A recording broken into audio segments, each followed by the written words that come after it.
La historia que voy a contarles trata sobre una pintura, pero no es solo eso lo que quiero contarles, sino la manera en que surgió la necesidad de todo un sistema que valida y autentifica el arte aún hoy día. Este sistema es el resultado de una intensa lucha que en la primera mitad del siglo XX enfrentó a dos grupos de personajes. Los expertos, que confiaban en su prestigio social y experiencia visual para identificar obras, y otros personajes menos célebres que deseaban incorporar las recientes y modernas técnicas científicas para verificar la autoría de una obra de arte. Estamos pues en la Nueva York de finales del siglo XIX e inicios del XX.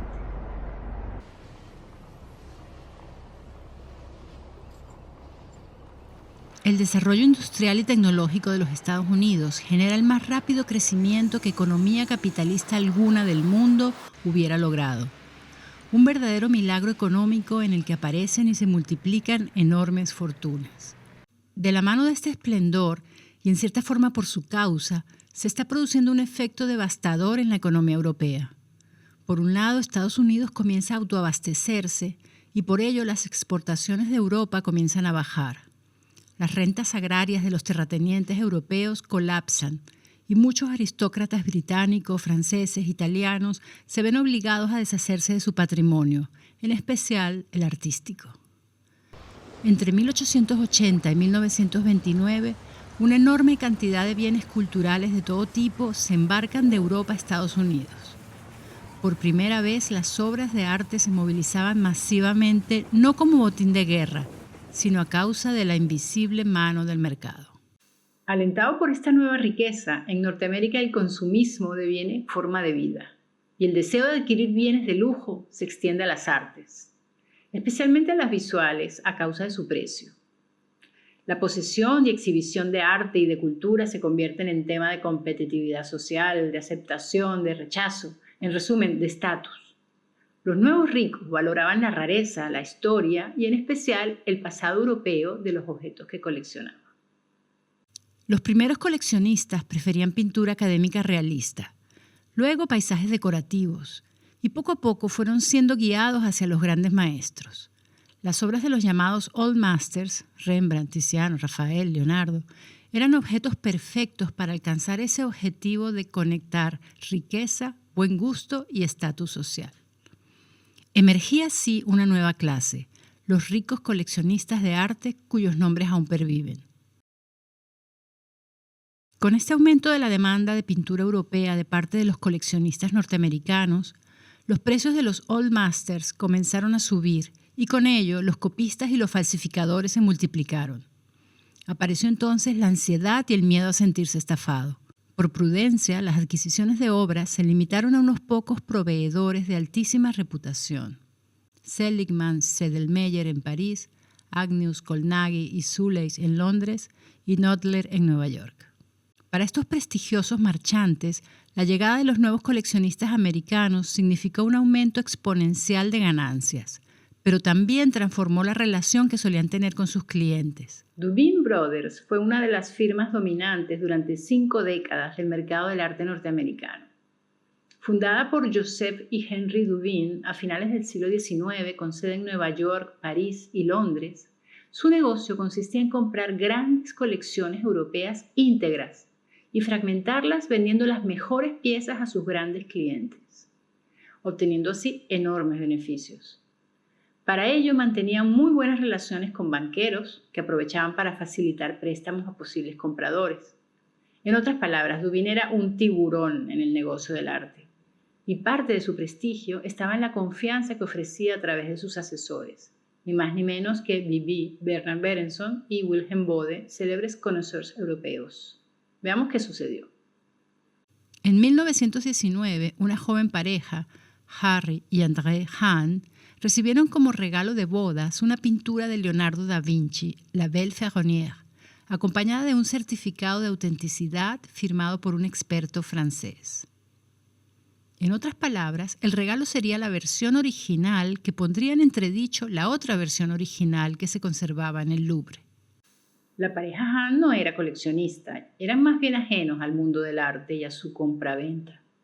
De hecho, eran de origen humilde, de clase media. Harry era oriundo de la ciudad en la que vivían, en el corazón de Estados Unidos, Kansas City, y André provenía de un pequeño pueblo de la Normandía, en Francia. Desde allá, pues, su tía francesa les habría enviado el regalo, la pintura. El cómo había adquirido la pintura esta señora francesa sería objeto de otra historia. Lo que deseaba la pareja era vender la obra y obtener el dinero. Se pusieron en contacto con marchantes de la costa este que los remitieron al Tiburón Duvin. Le escribieron una carta en noviembre de 1919 que fue respondida de manera rutinaria pidiendo fotos de la obra y una copia del certificado de autenticidad. Mientras tanto, los Hahn también iniciaron trámites con un marchante y un museo local. La noticia de un Leonardo en Kansas apareció en los periódicos de la ciudad. Un reportero, enterado del asunto, telefonó a Duvin en Londres para conocer su opinión sobre la obra que había aparecido en Kansas.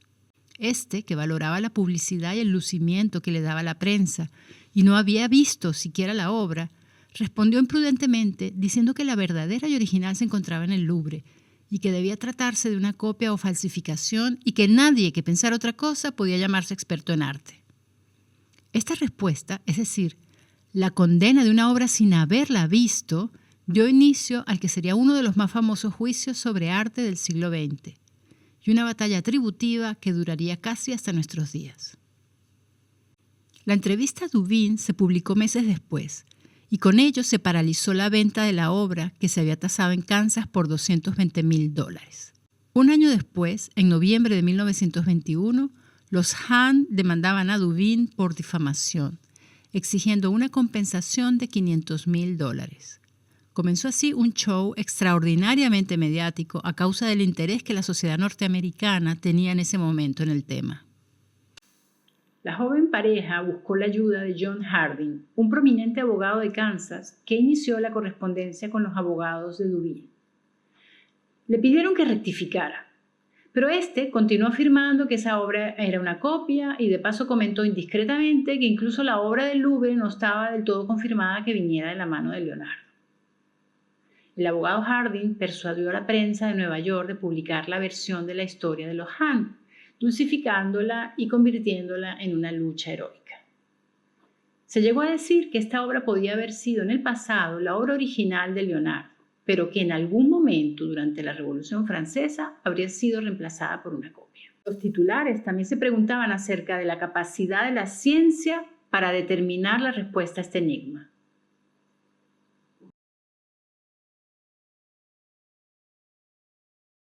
Mientras los Hahn hacían publicidad de su caso, Duvin presumía de estar dispuesto a gastar hasta $1,000,000, mucho más que la demanda, para demostrar que estaba en lo cierto. Convocó entonces a un grupo de expertos para examinar la obra, la cual fue trasladada desde Kansas a Nueva York, y 8 personas se reunieron durante 2 días a observarla con lupas y hacerle fotografías. Los expertos convocados, además de Duvin y su abogado, fueron Seymour de Richie, Charles Loesser, Edward Forbes, Frank Jewett-Mather, Raymond Weir, Wilhelm Valentiner. 2 de ellos se abstuvieron de opinar, pero el resto coincidió en negar que fuera una obra original de Leonardo.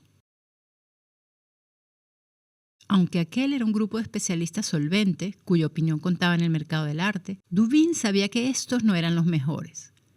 Quiso entonces consultar a un nuevo grupo de expertos europeos a quienes envió fotografías de la obra. Las respuestas fueron también condenatorias respecto a la autenticidad. Podría ser una copia flamenca. Suponer que es de la mano de Leonardo es ridículo. Indudablemente es una copia del siglo XVII.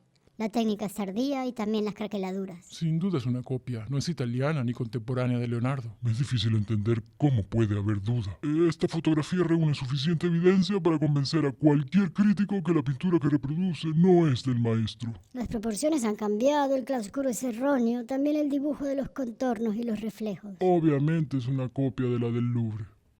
El abogado de los Hahn, por supuesto, se negó a aceptar testimonios basados en fotografías. Duvin, por su parte, estaba encantado con la idea de confrontar ambas obras ahora en París. Pensaba que ello no solo sería la derrota final de los Hahn, sino un gran show publicitario para él.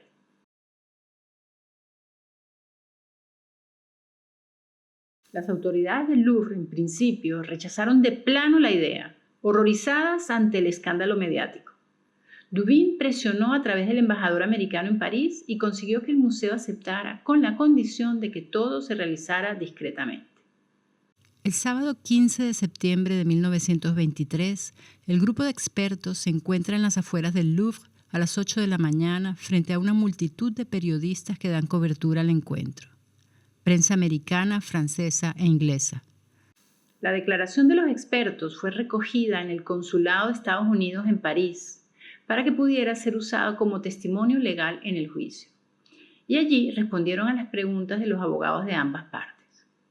Todos los expertos, excepto uno, afirmaron que la obra de los Hahn no era de Leonardo. Declararon también que la versión del Louvre sí que era una obra genuina del maestro. Desde el mundillo del arte, aquello había sido una comprobación de lo obvio. Lo único interesante y novedoso del encuentro había sido el mayoritario acuerdo de que la obra del Louvre sí era de Leonardo. Todo parecía confirmar la victoria de Duveen, pero los Hahn insistieron en continuar hasta que se celebrara el juicio.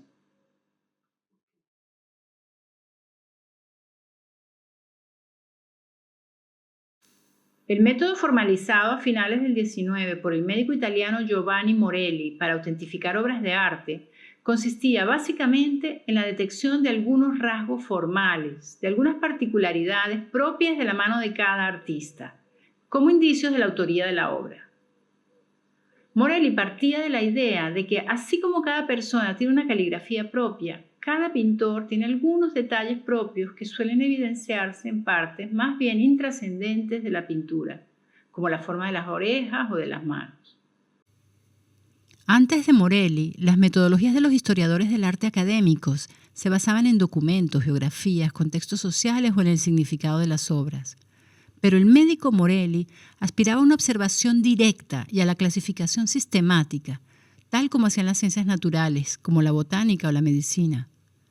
Morelli demostró la eficacia de su método rectificando muchas atribuciones erróneas de algunos museos alemanes y presumió de que cualquier buen observador podía atribuir mejor que los directores de los museos.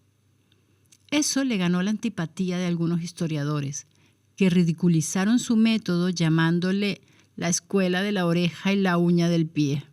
No obstante, el método moreliano arraigó, y uno de sus seguidores, el ya mencionado Bernard Berenson, sería uno de los más célebres expertos partícipes de la lucha Hahn contra Duveen. El método garantizaba un juicio cualitativo que solo podía ser emitido por un ojo experto, formado y entrenado en la experiencia de la observación. El resultado fue el nacimiento de una élite de iniciados, los connoisseurs, cuyo entrenamiento era algún tanto indefinido. Frente a los connoisseurs, los Hahn querían evidencias claras y objetivas, y por eso apelaban a la ciencia como necesaria mediadora. En aquella cultura tecnócrata y democrática de Norteamérica, los métodos de la ciencia eran claros para todos y ofrecían una objetividad desapegada de elitismo, prestigio o trepadurismo social. Pero, ¿en qué medida era científico el método moreliano que heredaban Berenson y Duveen? ¿Era el connoisseurship una ciencia? ¿Cómo una atribución subjetiva podía convertirse en una verdad objetiva acerca de una obra de arte? Detengámonos un momento en la definición de ciencia. Démosle la palabra a un historiador de la ciencia. Aunque definir ciencia, por supuesto, es complicado, si hacemos una abstracción de todos los debates en torno al término, sí pudiéramos decir que la ciencia es una disciplina que intenta un conocimiento casi ideal de la realidad a través de básicamente tres actividades, ¿no? La descripción, el cálculo y la predicción. Podemos decir que los objetos de la realidad se describen haciendo uso de lenguajes diversos, ¿no? Matemáticos, naturales, pero lo más rigurosamente posible. Dichas descripciones, al contrastarse con otras, demandan el cálculo para poder compararlas unas con otras a través de algún tipo de unidad común. O sea, no es suficiente con decir esto es más pesado, esto es más frío, esto es menos luminoso. La idea es cuánto más pesado, cuánto más frío, cuánto más luminoso. O sea, es necesario conseguir el cálculo lo más exacto posible y abandonar lo que diría el historiador de la ciencia Alexander Coiré, el mundo del more or less. Si todo eso es posible de escribir y calcular con el máximo rigor y exactitud, se podrán aventurar hipótesis predictivas. Y es lo que se llama el modelo hipotético deductivo. Se plantea un problema, se elabora una hipótesis predictiva, se experimenta, se analizan los resultados y se concluye verificando o rechazando la hipótesis planteada. El historiador del arte formado bajo métodos científicos se debería apreciar de intentar fijar científicamente criterios que sustenten objetivamente lo que en principio puede ser una apreciación intuitiva. La descripción de esos aspectos formales en clave comparativa es la que le permitirá que al partir de la observación de la obra, por inducción formular alguna hipótesis de autoría. Ahora, si esa hipótesis fuera verdadera, tendría que poder ser confirmada por deducción.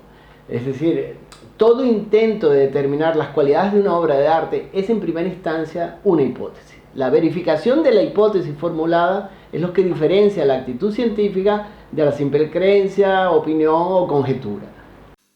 Justamente, la ausencia de verificación de hipótesis era lo que hacía que las opiniones de los expertos conoceurs fueran, a los ojos de Lohan y sus abogados, tan solo eso, creencias, opiniones, conjeturas. Lo más cerca que hubiera podido llegar un conoceur a la obra de arte en su sentido material habría sido a través del diálogo con los restauradores y conservadores de museos y colecciones. Pero ese conocimiento tampoco les interesaba, ni se dignaban a hablar con ellos.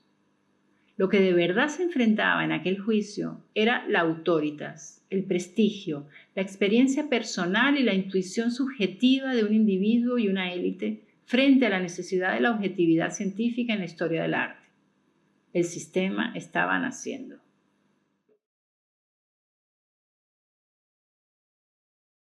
Tras varias demoras y complicaciones, en parte debido a la falta de recursos de los Han, el caso llegó a juicio en la Corte Suprema de Nueva York el 6 de febrero de 1929. El jurado estaba conformado por ciudadanos comunes de la ciudad y, por lo tanto, con escasa formación o ninguna en historia del arte. Duveen dio lecciones durante todas sus intervenciones acerca de lo que era el arte de la atribución, el rol de la experiencia y la proximidad con grandes obras, la importancia de la primera impresión y la capacidad del conocedor para discernir la mano del artista. Contaba con la unánime opinión de todos los expertos consultados.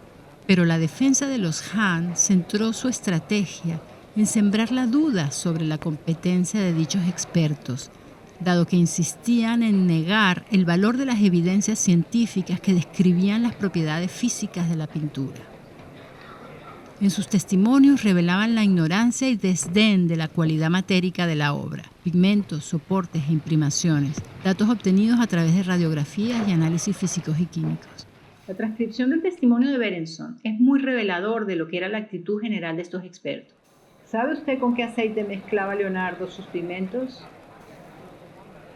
¿No escribió Leonardo en su Tratato de la Pintura, que dice usted haber leído, que usaba una mezcla de aceite de nuez y no de linaza?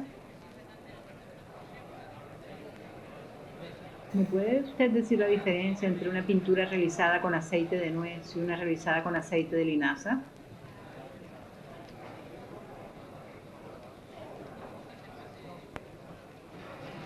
El rechazo de la evidencia científica para favorecer el juicio visual los llevó incluso a ignorar la historia documental de la obra. Ni siquiera manejaron evidencias en el sentido moreliano. No llegaron a discutir ni la morfología de algunos detalles característicos de Leonardo.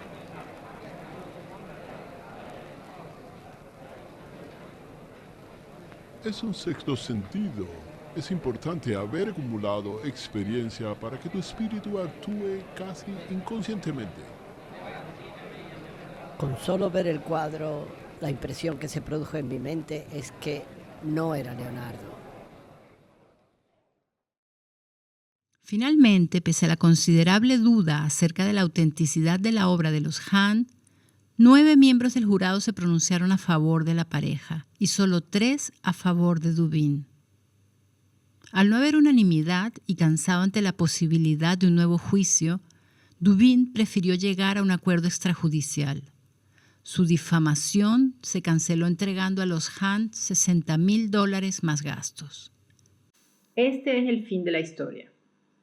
Aunque este final no nos aclara la autenticidad de la obra, lo importante, lo emocionante, lo verdaderamente interesante es la moraleja.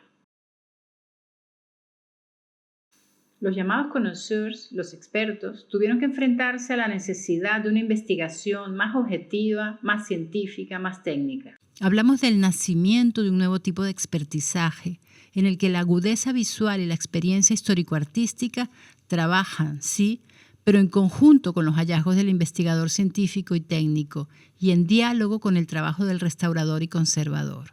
Todo ello para producir un conocimiento más rico y completo e incluso más democrático, en el que las hipótesis deben contrastarse y verificarse independientemente de todo elitismo y estructuras de poder.